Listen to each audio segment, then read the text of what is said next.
And you are live. Good evening, everybody. Welcome to the first LTV panel discussion regarding the current regulations that exist in New York State for off-premise catered events. And we have a really great panel with us tonight. We're going to discuss some of the issues and some of the challenges and trying to get some input from you at the end of this. So please stand by while we go through our distinguished panel here. Representing us tonight, we have Christina Desanti, Debbie Geppert, Steve Clark, Mayor Jerry Larson, and Supervisor Peter Van Scoyev. And we're very excited that you're all here tonight. Thank you very much. This is our first Zoom meeting for this, and hopefully by the time this is over, New York State will take a look at us seriously and come to some resolve that will really help our industry and our communities out here. And it's not just a local issue. This is a statewide issue that all caterers, event companies, brides, vendors, employees, anyone who's in this industry is being affected by this. So what we have is a situation where currently, if there is an event going to be hosted, you can have up to 100 people, 150 people now as of April 2nd, inside a venue, following current guidelines for that, and up to 200 outside for a venue, but that does not include where we are statewide as far as off-premise, as we like to call it, which would mean in someone's estate, yard, property, anywhere in the state, they can only have up to 25 people. So this is why we're trying to bring this to the public's attention, because it's really affecting our industry and keeping it pretty much shut down. So let me start with introducing Christina Desanti from Dreesen's Catering, who really kind of put this whole thing together and started spearheading this. And she'll give you a little bit of a rundown as to what's going on. Hi, Christina. How are you tonight? Hi, thanks, John. The catering industry, before the pandemic hit, I think most of us had, an entire season of events booked. And the entire season last year for most of us was wiped out, except for, you had some small micro weddings and things like that. But, also our vendors, some of them lost 90% of their business. If you were a photographer or a DJ or a band, you were not hired really at all for, a 25-person micro wedding. So everyone really took a big hit last year, as did other industries across the board. A lot of us were able to switch to doing things like takeout and things like that to get by. Everyone was expecting, with the numbers having been lower, that we would be able to regroup and recoup and have a, maybe not a full-blown season, but pretty close this year.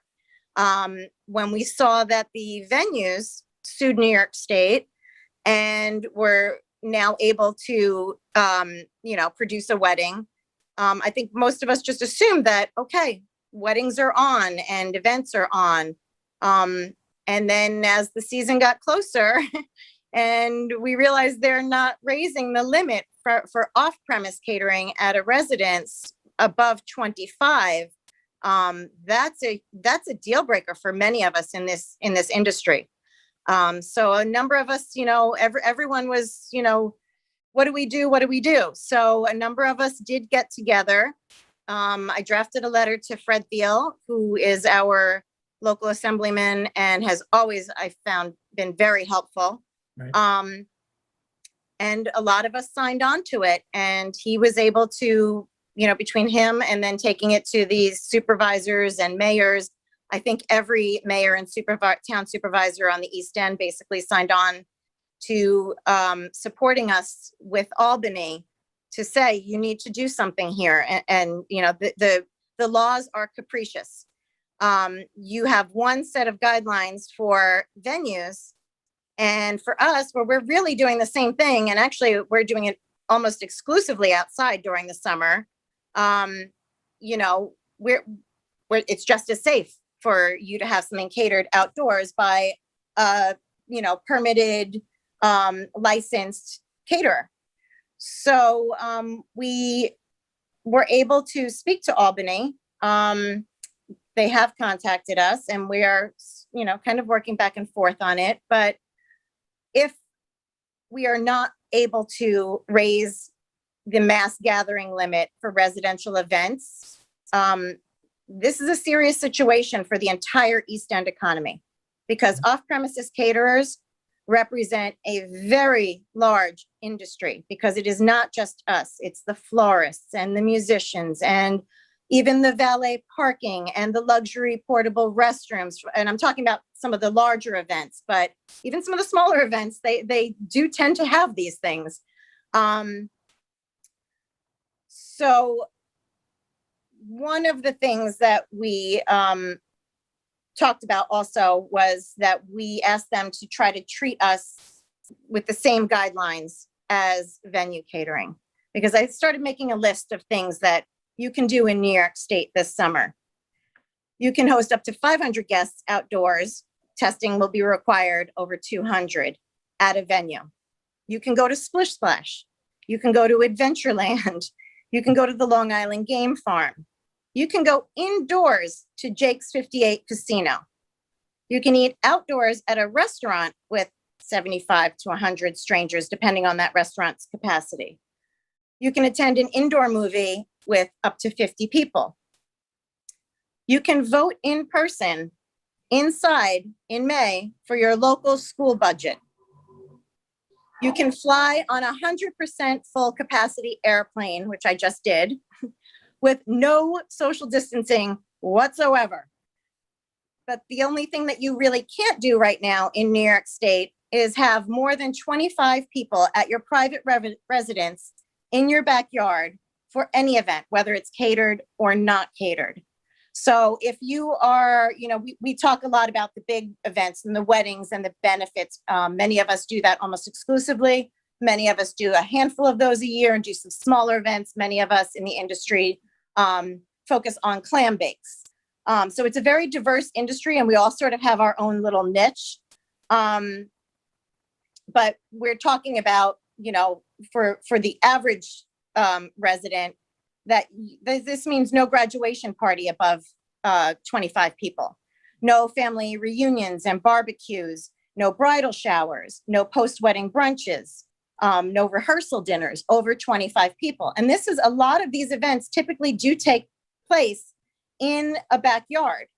And I know, New York State doesn't really want to hear about residential, because they believe that, and this was in the winter, a lot of the community spread was coming from residential gatherings, but those were indoors. I don't know if anybody remembers around Thanksgiving. Now we're talking about moving these things outdoors. So if you're able to sit at a restaurant outside outdoors with 75 strangers, but you can't have 75 people that and probably, engage with on a regular basis at your private residence, and for every large caterer that is doing the big wedding, you also have other smaller or mid-sized caterers that are doing the post-wedding brunch at their residence the next day. And that could be anywhere from 50 to 125 people that will be coming in and out and grabbing a bite and going off to travel back from the wedding. You have a smaller caterer that's doing the rehearsal dinner, and a lot of those are taking place in someone's yard. We have people that do the same family barbecue for all of their friends and family once every year. I can tell you what weekend they're going to book, because they do it every year on the same weekend. Right. So I think that the laws are, they don't make sense. And so I think we're asking them for some solutions that hopefully will ease the restrictions a little bit and allow us to save this industry for this season, because I think a lot of us have said 2 seasons in a row, it's not salvageable. This is not workable. So if we can have some of the restrictions eased, and actually we did, I do want to mention that they did actually let us know that there is no ban on beach catering this year, where last year it was a little bit of a question. And I know that they were speaking to Peter, and they were speaking to Jerry. And so, at least that's something that we can, do some catered beach clam bakes, which are a huge part of the summer out here. Some of us do a lot of them, some of us don't. But this is why people come to the Hamptons. They come here, and especially these people that live on fairly large estates and invested a lot of money to be here as a second homeowner, and they pay our taxes. Right. They come here to have 25, 30 friends on the beach for a clam bake. They come here to have a cocktail party for 2 hours, on their sprawling lawn. So this is a major part of summer in the Hamptons. And then for local people as well, how do you have a graduation party for 25 people? That person is not hiring the DJ, and they're not hiring the caterer, and they're not hiring, they might get a little bit of flowers, but are they going to the florist to do that? Probably not for a small event like that. That's a dilemma. Right. And you're not hiring, some of my 4th of July barbecues, if we want to call them that. I mean, summer dinner, whatever you want to call them, because they're Hampton's barbecue is not a barbecue. 75 people, and they have valet parking. They have a tent, they have valet parking. So all of those industries, you're not going to, very rarely are you going to get a tent for a 25-person event. You're not going to get valet parking. You're probably not getting the luxury restrooms. And these are all have a spiraling effect. It reaches deep to the whole community here. I appreciate the depth that this goes here, Christina. Mm-hmm. And the callers, just if you could hold your calls till the panel discusses, then we'll go to calls and be able to take your calls and hopefully answer your questions. If you could direct the question to someone in particular or to the panel itself, that would be great. Christina, if I could, I'd like to just get some input. Debbie? Deb, okay? Yeah, because we have to cover a lot. We have a short period of time, not to be. Yeah, and I talk a lot. Okay. You know that. We appreciate it. That's why we're here. We have to thank Christina Desanti for helping us to get to this point where we are here. It was really, really important. Thank you. My pleasure. Yeah. So, Debbie, introduce yourself. Okay. Hi, Debbie Geppert, Director of Catering at Boswick's Clam Bake and Catering Company. And just to continue on with what Christina's saying, what we're facing from the state is this cap on residential events. And, what it is my understanding from what we've heard from Albany that their fear of residential events right now is that they become a super spreader risk. But as Christina pointed out, winter gatherings certainly, do create that. We're going into our season, outdoor events. And just to put an example, I had a 90-person wedding looking to reschedule from last October. Because of COVID, they moved it to June. And based on New York State's guidelines right now, this was going to be a family farm wedding outdoors under a tent. They reserved a tent twice the capacity to their guests so that we could spread out tables and socially distance. They themselves asked for their guests to show, a COVID negative test or a proof of vaccination. But based on the guidelines right now in New York, the permit for that family farm wedding for a local family cannot be approved. They cannot legally have it, right? And we are kind of dead in the water waiting and hoping that some changes will be made. And those changes that we're looking for deal with caterers that get hired for a residence, that residence then becomes a quote unquote venue. Because we are permitted by the town, we're licensed by the county, we follow all the regulations that a venue would. And with all due respect, sometimes to a higher degree, because we are building an event from the ground up. We can pay special attention to customizing the party and designing it to be a safe space and a safe gathering. So it would only be fair for those residences that we get hired to come in to be treated as a venue, and then we follow all those protocols that venues are being allowed to do. And as Christina said, this wedding, there's 10 company, caterer, band, florist. There's an event coordinator. There's the local church pastor coming to marry them, the electrician that was hired to put in the proper electricity needed, the parking attendants, the bakery. This is a trickle-down effect. The amount of money and revenue in sales tax, in payroll taxes that our state is missing out on, that is much needed. So what we ask for is just a small amendment to what's already written for the catering halls, just to be, kind of applied to us. And we are all at a critical place.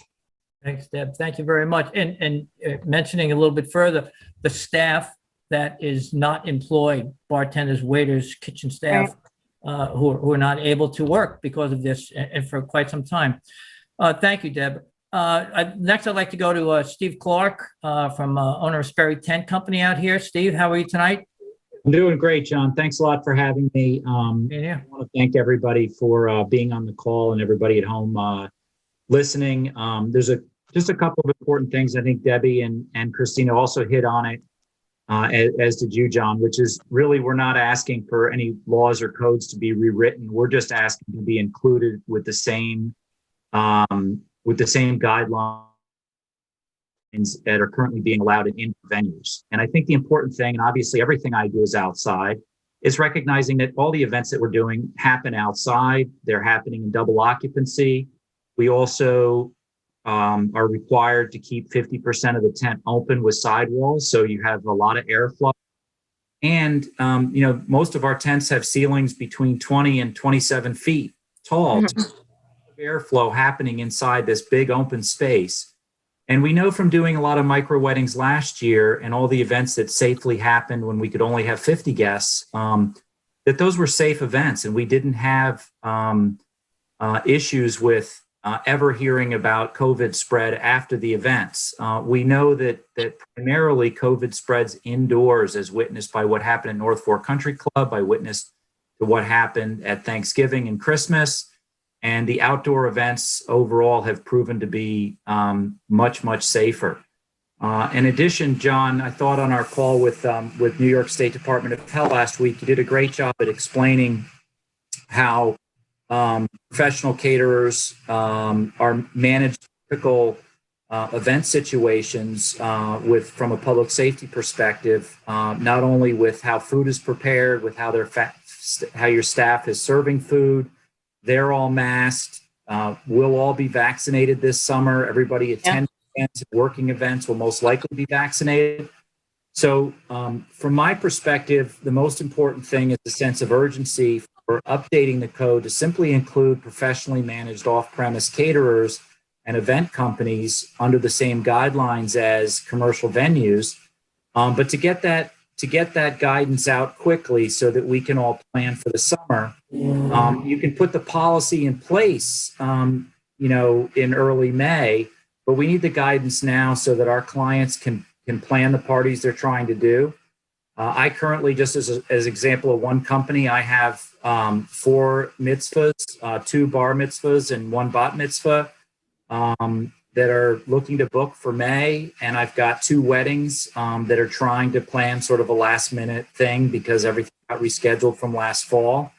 And then, of course, I have all the 2022 weddings, 30 in total, just for May and June, that are pending and basically can't happen for May and June if the restrictions aren't lifted. So those customers are all about to have to figure out what they're going to do for their event. They're about to send out invitations, or they have sent out invitations, and they're going to have to pivot from just 100 people down to 25, and the economies of scale don't work. I'd also point out, as John mentioned, this is a statewide issue. You know, the numbers may be bigger in the east end of Long Island with people throwing a little bit more lavish events, but any catering company in Buffalo, Rochester, Syracuse, Schenectady, Albany, their business is just as vulnerable as ours are right now. Tent companies, photographers, you name it, everybody associated with the industry is just as vulnerable, regardless of where you are in the state, if they can't produce the events that they typically produce in a given season. We all expect our business to be off 25% or more over what it was in 2019, but I can live with that, and I'd still be in business. But I don't know everybody else, but we were off over 80% last year, and we still stayed in business thanks to PPP loans and pivoting our business and basically doing any work we could get. So we're still here. We're ready to go. I've hired back almost all of my staff, which is now at risk if we can't move forward with events. So now we're hitting a different stage of where we thought we would be versus where we are. So it's very important that the state move forward with guidelines. If they have to put the implementation date out into the future, that's fine, but we just need guidance so we can all plan and move forward and execute our business strategies accordingly. Dave, thank you so much. The impact financially statewide, it has to be in the hundreds of millions of dollars. I can't even imagine. How do you calculate it? Yeah, I don't know. And think about the payroll that all these companies, people unemployment, how it's affecting everyone. So yeah, thank you. So next, I'd like to go to Mayor Larson from East Hampton Village, and a member of the East End Supervisors and Mayors Association. Is that correct? Yes. Okay. So, well, thanks for having me on. I really appreciate it. And I just wanted to say that, the village board certainly supports local business. We've been helping our restaurants to stay open and function the best they can during this horrible time. And we met with the caterers early on, I think in February, and we're trying to expedite permit process and make things smoother for you this summer on our beaches. But this residential issue is certainly something that's impacting you. And I think we're all trying to help you in any way we can. It's pretty simple I understand where the state is coming from. It's simple to regulate the commercial buildings because they already have capacity limits set by their local health department, set by the fire code. So it's easy to set those standards. But I think what we could do, and I suggested this to the state, is that we do some sort of square footage for a residence or a lot or a property, and come up with a suitable number of people that could attend that event, similar to what you would do at a venue. So, hopefully according to the state, they are working on this, and hopefully we'll have some results very soon. But again, we support our local businesses 100%, and there's anything we can do to help, we are willing to do it. Really fantastic that you are involved at this level with us, and we all really appreciate your support on this issue. And now our East Hampton Town Supervisor, Peter Van Skyve. How are you, Peter? I'm well, thank you, John, and I appreciate the opportunity to speak here tonight and be with the East End Event Catering Council, newly formed advocacy for what is one of our most important local industries. And I also want to thank LTV for being a great community member, and to be able to present these types of forums and discussions to our broader community. This has been one heck of a time we've been through. Who would have thought 14 months ago that we would have been through what we've been through and where we are today? I fully understand the depth of pain and suffering people have had through this time, and what it's been, how it's impacted people, the anxiety levels and everything else. And, we've all come together as a community to make sure that those in need have been served, and we're not leaving anybody behind. And I'll just tell you right at the onset, one of my greatest frustrations through this entire period has been the sort of these pronouncements about how guidelines should be followed, and that they're all encompassing, and one size just doesn't fit all. And from very early on, I lobbied the governor to have a little bit more local authority over how regulations are brought forward. Now, in the beginning, obviously, none of us knew much about how the disease was spread and what the impacts would be and how to avoid the spread of the disease. But I think the science is pretty robust at this point, and we understand, how the disease is transmitted and how best to avoid that. And, East Hampton Village, the lowest infection rates on all of Long Island, second only to Shelter Island. And that's due to a couple of reasons. I think it's because we've gotten the word out as to what to do and how to act responsibly. And our community has been overwhelmingly supportive. It's come together to get us through this time. We saw reopening in phases. Just as an example of how one size does not fit all, Longhouse was lumped in with phase 4, which is movie theaters and other large type venue events. It's 18 acres of gardens where they were proposing to have 32 people an hour. So that's 2 people per acre to be able to walk through the garden at a time. When, the infection rates had come down here, and no budging on that. And it took a lot of lobbying to finally get them open. And thank goodness we were able to get a movement on that. But specifically to this residential setting requirement, which limits 25 outdoors and 10 indoors, as you all know, catering here and events businesses are bread and butter throughout the warmer months. And it's such an expansive industry, really.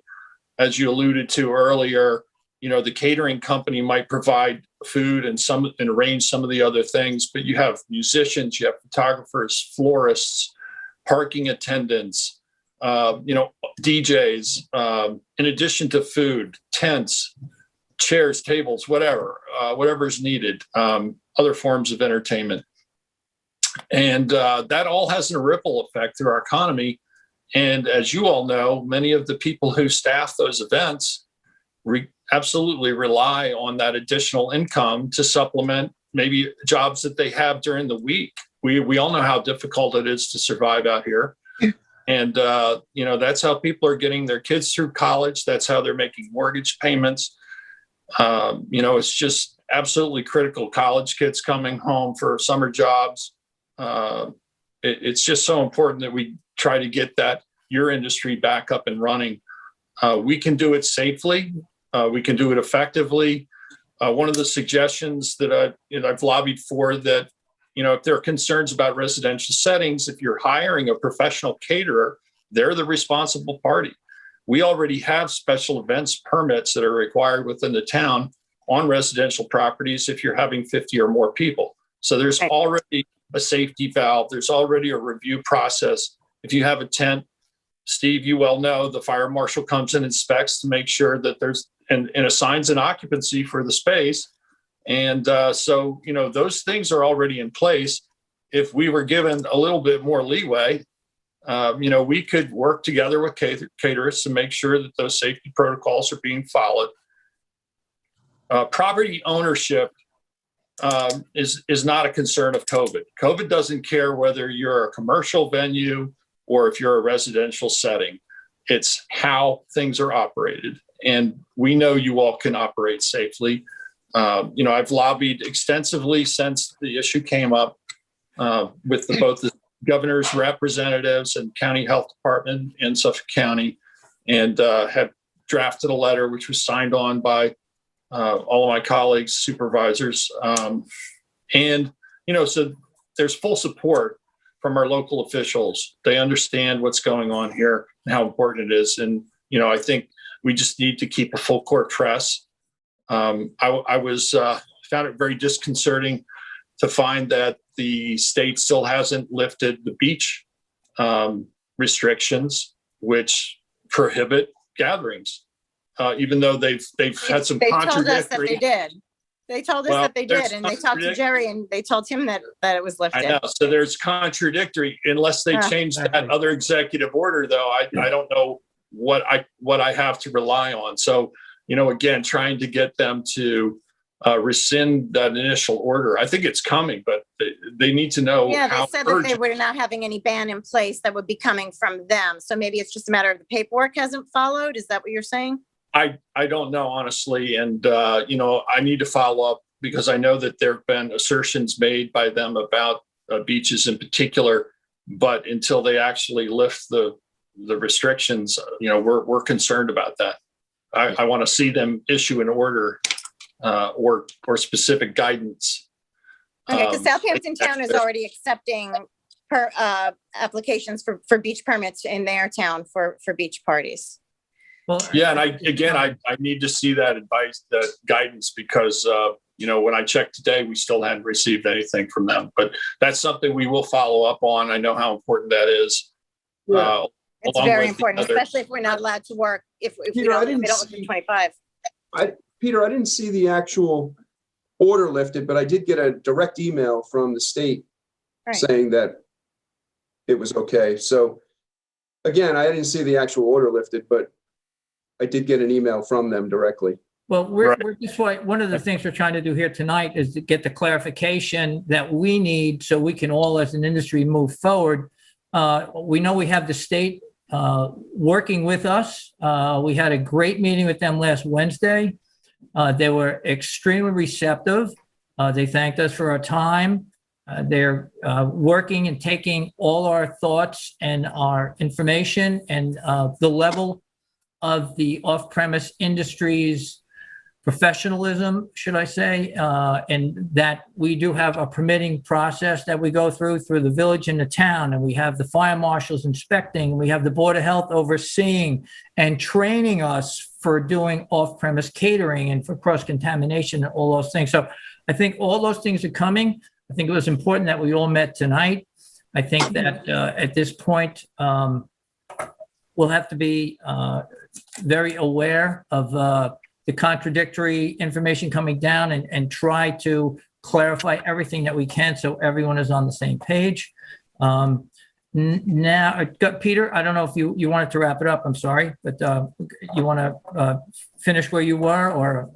Well, yeah, I would just say that we're going to continue to press to make sure that everybody's on the same page. I mean, they did send a contradictory, message out saying that beaches are considered non-residential settings. Right. And, because they're non-residential settings, there's a 200-person social gathering limit, but yet the beach advisement, which hasn't been lifted, states you can't have any gatherings or special events. So, we expected. They said that was from last year, and so I'm yeah, but assuming they never. They never. Right. rescinded I it. get your point. They never rescinded it. So, I have a typed email from a representative from the local rep, but it's email from her personally. Meanwhile, the state guidance hasn't changed. So I need them to be a little bit more, forthcoming and really change that state guidance. The state guidance hasn't been changed. Well, Did you give them that feedback? Yes, I have. And Okay. They said we're working on it. And, Okay. again, they say the beach restrictions are going to change, but, where are they? Where the season is upon us. I know how absolutely critical it is. You guys are already Yes. behind. I have a dozen. Falling behind. I have a dozen East Hampton Town beach party requests sitting in a pile on my desk that I told them I can't move on. And Right. calls come in every single day. Every I single have a day. handful too. I'm losing so much business. So Minute that's by minute. totally unacceptable. And, again, I think it's terrific that, you've formed this advocacy group. I think with our voices all together, in unison here, that we can have an impact, and we really need to have some movement very soon. It's already beyond where we should have been by now. Peter, Peter, I would add to it too that, you know, we're one industry, but like any industry, there's always trickle down to every vendor, every supplier. But in our case, you know, we're an important part of the tourist business to the east end of Long Island, and we drive visitations by people attending these events. If somebody's hosting a beach party, they might come in for the weekend and stay at a local hotel. They're going to eat it another night. They're going to go buy an outfit for that party at one of our retail stores. Right. And you know, they're going to go buy coffee at Starbucks or wherever else. And for weddings in particular, there's blocks and blocks of hotel rooms in May and June that have been blocked that are all going to get canceled, you know, if these events don't move forward. And the trickle down for every business out on the East End that is dependent on summer revenue is going to be negatively affected by this. So Steve, you're absolutely right. I mean, there is a huge multiplier effect in the economy that you talked about, you know, where you all buy your supplies from, and then the next person, you know, that's income in their pockets that they're spending here locally, and it ripples throughout the whole local economy. You know, I think just if I could just wrap up my comments with just two more things, I would like to say that, you know, the town provided testing early on in the pandemic when most other towns didn't have it available, or they had to rely on an Up Island hospital or Stony Brook or wherever to get testing. We do still have 2 testing sites that are going full time in East Hampton, in addition to some doctors' practices which are also doing testing. We have a facility behind Town Hall on 159 Pantico Road, and we also have a location that's newly opened in Montauk ahead of the kickoff of the summer season there. We know that employees of restaurants and hotels will need to be tested regularly. So that's in place near the boat ramp at Fort Pond. And we're going to continue to run vaccination clinics here for our local residents and people who work in East Hampton. We hope to be doing that again this weekend. We've just rebooted the town website, so you can get back on and register now. And we hope to be able to bring more vaccine to the local community. We know how important that is to help get us back to normal. So It's people very can go helpful. online to the town website and get all that information. Is that correct? That's correct. And that would be ehamptonny.gov. ehamptonny.gov for any information regarding locations for testing, for vaccinations, and so forth. Okay. All right. Yeah. So that's really. John, could I just add one thing before Absolutely. we sign off? I would just like to say, I said off air, I would just like to thank Peter and his board for doing a great job with Great job. testing centers and the vaccine center, and you know, where our residents didn't have to go up west to get a vaccine or get tested. I mean, you just did an outstanding job during this whole pandemic. So I just wanted to officially and on the air thank you for that. Well, thank you very much, Jerry. And I'll just say that, you know, I'm blessed to live in a really amazing community, and all of the volunteers and everybody who came together to help, you know, fulfill that vision of having a local testing site, because it wouldn't have been possible without everybody's help and assistance along the way.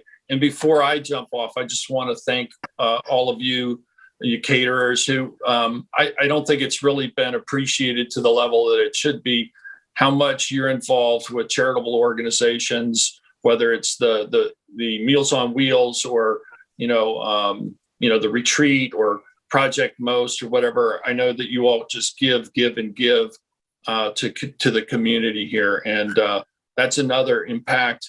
You know, your ability to give is directly related to your ability to receive. And, I just want to thank you for everything you've done in the past, and we got to keep you guys going.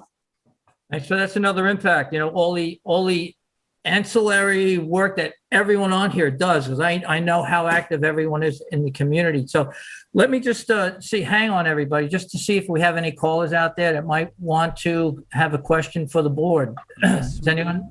Let me go Okay. unmute them right now. All right. So Uh, unmuting the first caller. Okay, so if you would just please give your name, if you're with an organization, and direct your question to someone, or just a general question. Thank you. 1 second. Caller ending in 7217. You are up and on the air. Hi there, how you doing? Hello, caller. They've been hanging on for a while, so they might be away from their phone for a second. Oh, hey, caller. There you go. Hi, introduce yourself, please. Say Hi. hello. I'm sorry, I was using the phone call for the audio. I didn't actually have any questions prepared at the time. Oh, okay. Well, happy it works. And on to the next one. Thank you. All right, and let's see. Hello, caller ending in 0264. Hello, my name is Juliana People, and I'm the owner of a small business recently launched at 1 Main Street in East Hampton. We'll be opening on May 1st. I'm also a resident of Bay Point and Sag Harbor. It's really nice to meet everyone, and thanks so much for taking the time to take my call. Just as some background, the goal of my business, which is a multi-brand marketplace, kind of a turnkey retail solution for a post-internet world, is to alleviate some of the pressures faced by brick-and-mortar retail, as well as lower the barriers to entry from a cost perspective for brands, artists, and artisans to sell in the Hamptons. Just as background, events are a key aspect of my business model, and the 25-person limit we were discussing earlier will make it extremely difficult to generate interest around the cultural events I plan to be holding at the space. Those would be things like artist talks, book signings, etc. They're a key part of our business model in a post-Amazon world. I think probably that's true of a lot of brick-and-mortar retail, and the 25-person limit will really limit our ability to execute.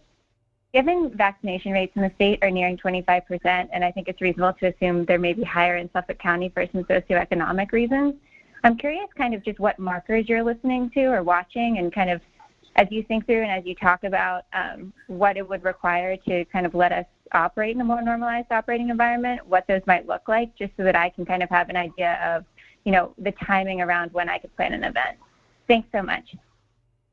Well, thanks for your call, and I think that is part of our discussion this evening, is to come up with,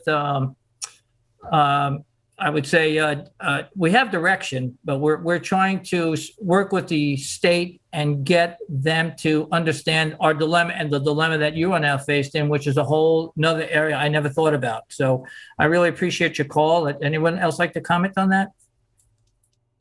Okay. Okay. Thanks for the call. Appreciate it. All right. And I will unmute the next caller. Oh, thank you. And next caller. Caller ending in 4149. You are on the air. Hello. Good evening, everyone. It's Michael Varioli, Easton Entertainment and Easton Weddings and Events. Nice to see everybody. Everyone made some awesome points. Just want to give you a number. A few years ago up on the North Fork at a town meeting, weddings and events, registered events in Southold, there were 400 registered events, which brought in estimated of $60 million just in the town of Southold.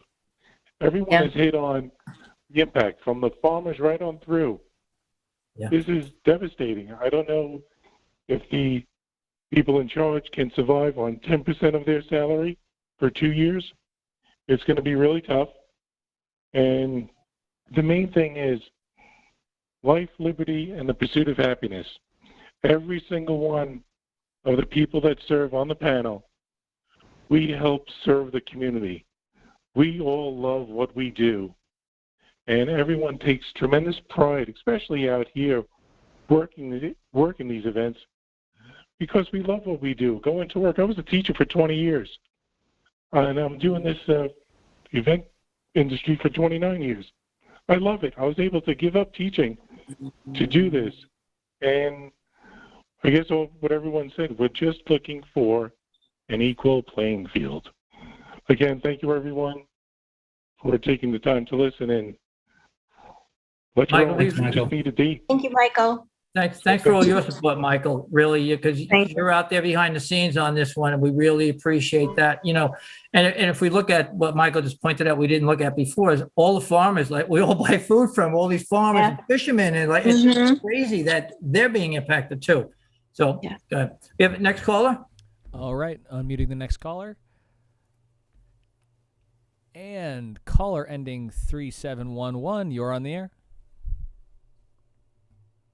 1 second. Let me see. I got a ghost number there for a second. for this information. Hey, you're on the air right now. The one question I have is, what about the liability for all of these amazing caterers that are out there? Are they protected at all when they follow through on all the guidelines? And it seems like there's a lot of misinformation. A lot of people just don't know.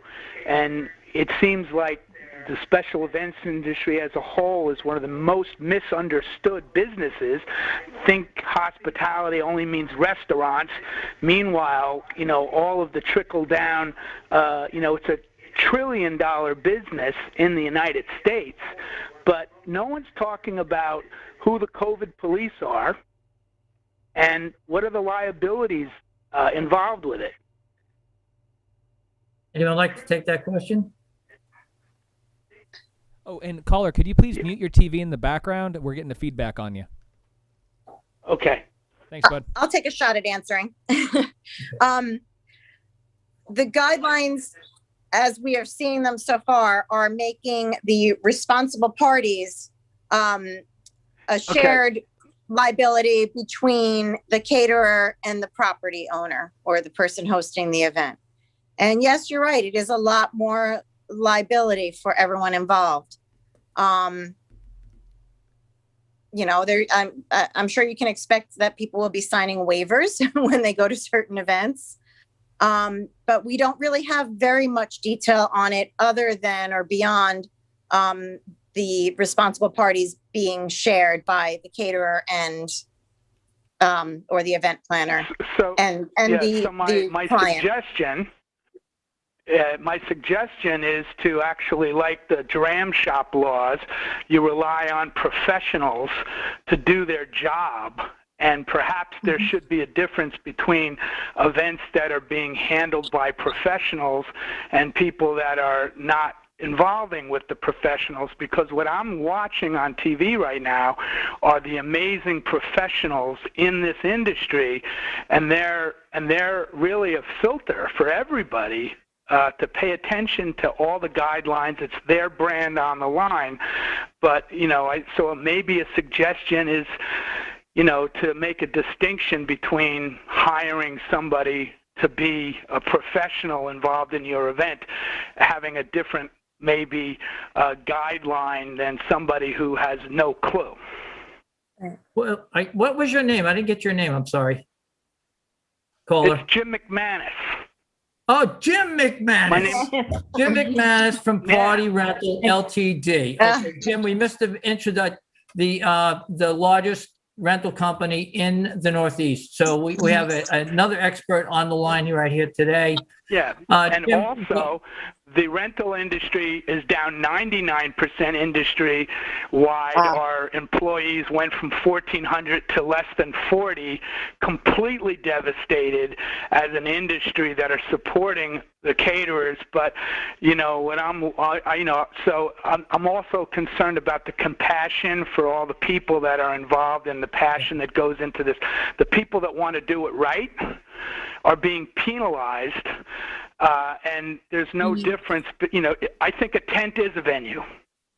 I think a backyard is a venue if you're going to rent somebody else's backyard. It's not mine. And what about the amazing not-for-profits that some person is donating their backyard to a not-for-profit event, and all of a sudden the not-for-profits are suffering? Yeah. Right. Yeah. So Jim, to your point, that was exactly the point that I made in my letter to the governor, and that I spoke about briefly earlier, that for catered events at a residential property, if they're hiring a professional caterer, that's the person who's the responsible party in addition to the property owner. And, they should be given the same, leeway in terms of, occupancy and the requirements there as any fixed commercial-based caterer. And, we believe that is completely supportable and very much commensurate with what's been allowed with the commercial locations.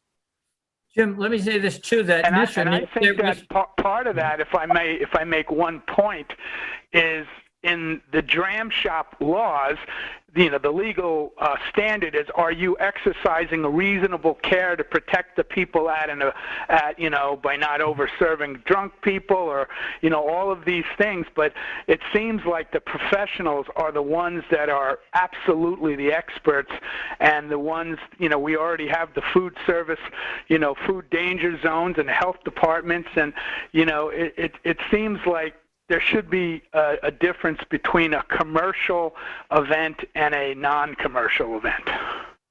Yeah, this is what we're trying to distinguish too right now, Jim. And I know New York State Restaurant Association, the Catering Council, there are people now that are offering information and contracts that will be available shortly that put the burden on not just the caterer or planner, but the homeowner itself. So they have to understand that if their guests do not comply with the guidelines set down by New York State, they're responsible also, and they're open for suit or action if something happens. So we're all on the same page and working together to make a safe event. So that's awesome. Jim, I thank you so much. You got so much knowledge, and it's really fantastic that you called in here. Thank you. Well, I support the locals. I'm a Southampton High School graduate, right? So, but I also think it's challenging when you have different municipalities having different rules and regulations. You almost have to hire John Kolowenko to figure it all out, Another reason to hire a local caterer. Yeah. John, I'd also make the comment to Jim's comment, if he went from 1,400 to 40, he's got to go back from 40 to 1,400 just to execute his May and June. And if we don't have updated guidelines today, how is he going to ramp up to meet the demand? I know myself, if I've got 7 weddings on June 5th, that's one of probably 75 on Long Island alone. And gym services from Washington to Boston. So, yeah. And the other thing I would point out too is that there's discrepancy from state to state. My affiliates in Sperry Tents in Connecticut and New Jersey, they already have guidelines, and they're already able to plan and execute much larger events. Right. Yeah. Well, I guess one of my most frustrating things about all of that is that if you didn't have the New York, New Jersey Coalition for Live Events, if you didn't have the newly formed group out in the eastern end of Long Island, nobody seems to be an advocate. The government really doesn't know. They really have not been, we have to educate the government in order so that we can survive. And, I appreciate the government, and I appreciate all the hard work that everybody in different municipalities are doing. But, the special event industry has been left behind. And if you look at it globally, in the United States, they actually employ more people than the automobile industry.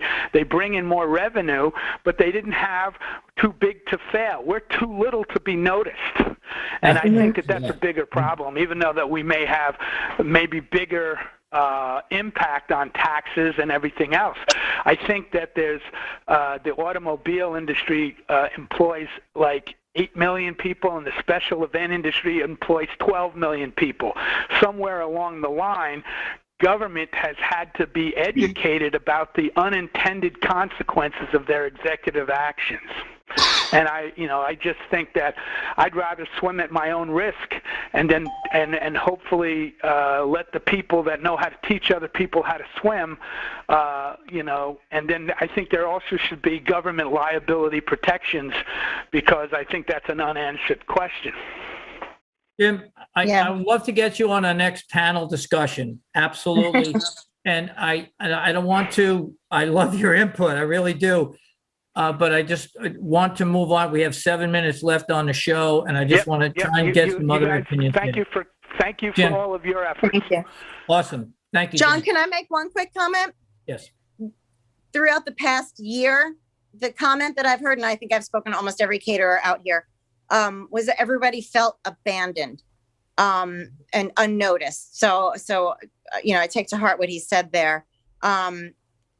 And I think that's why it's so important that we have Jerry and Peter and Fred Thiel that are stepping up and working with us right now. So I think we no longer feel like we are ignored, and we have people helping us to advocate. And I think it's, that's just so appreciated.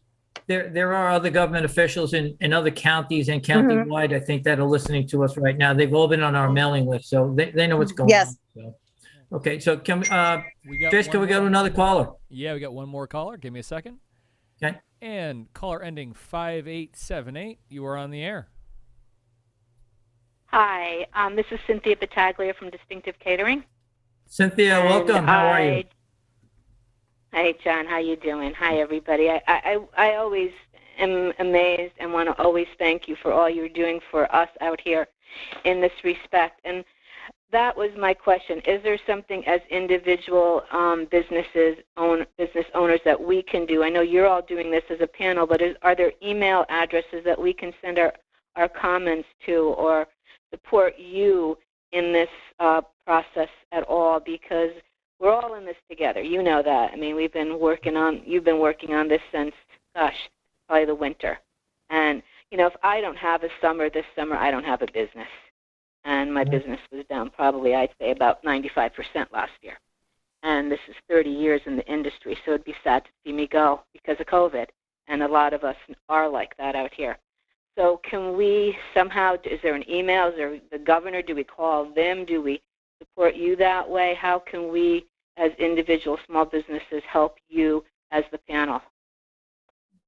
We can, I know Christina's been sending out emails to everybody, and there's a number of legislatures, assemblymen, there's, I think, other county officials in Nassau County also in this chain. So I'll make sure that we get something to you, and we will make available, I think we'll do a little follow-up after this through LTV and also some press that these are the people you need to contact. So I think that would be a big help for anyone who wants to contact anybody further. So we have we have about 4 minutes left. We have another caller out there?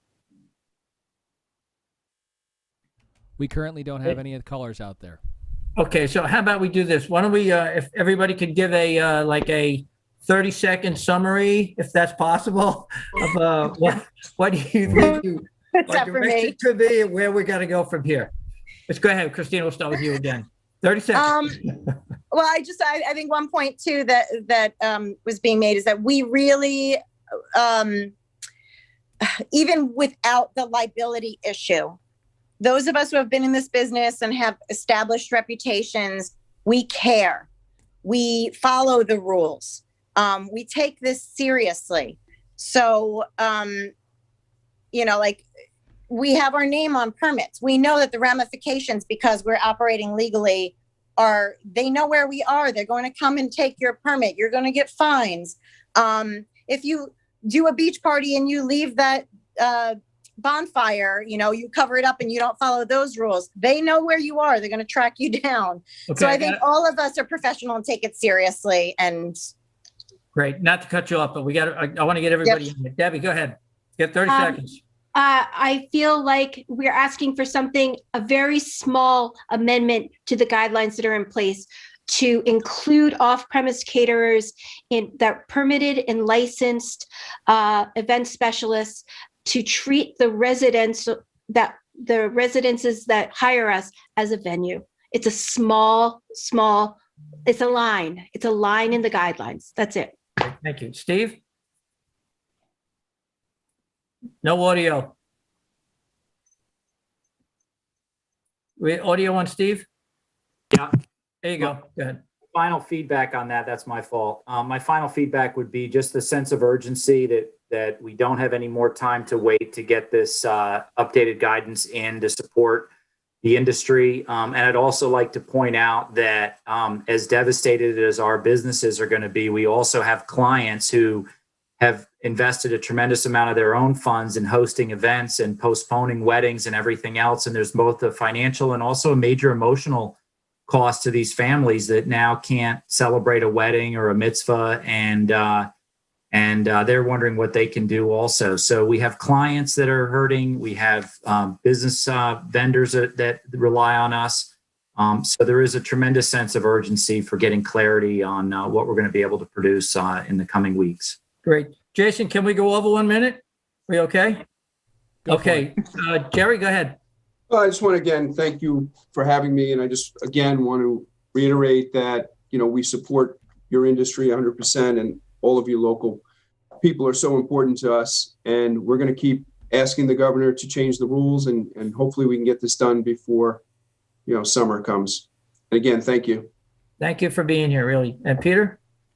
Last year I didn't go to a single cater event. The year before I went to dozens. I didn't have a spare day on any weekend for months and months, given my position. I have to say, every time I went to an event, I knew almost all the staff working, whether they were college students or musicians, you name it. And it's such an important part of our local economy. I'm going to continue, along with the town board, to lobby very hard to get movement on this particular issue for caterers. It's just so important. We're at mid-April already. We need to get those answers now that are in the affirmative of the industry. We can do this safely. We just need to be allowed to operate. Thank you. Thank you. Thank you, Peter. Thank you, Jerry. So just to sum up, I want to thank Michael Clark at LTV and Jason Nova for doing a fantastic job tonight and helping us out, and everybody on the panel tonight and all the callers who called in. My email is john@hamptonevent.com. If you want to send an email for further information or get involved, I'll pass that on. And I'm so grateful that you all showed up tonight, and I really appreciate your input. It was a fantastic job. So thank you all very much. Thank you, viewers out there in East Hampton and wherever else you're listening to. Please keep supporting us. Thank you so much, everybody. Really great job. Thank you. Thank you. Thank you. Thank you, everyone. Thank you, everybody. Thanks, LTV. Good night.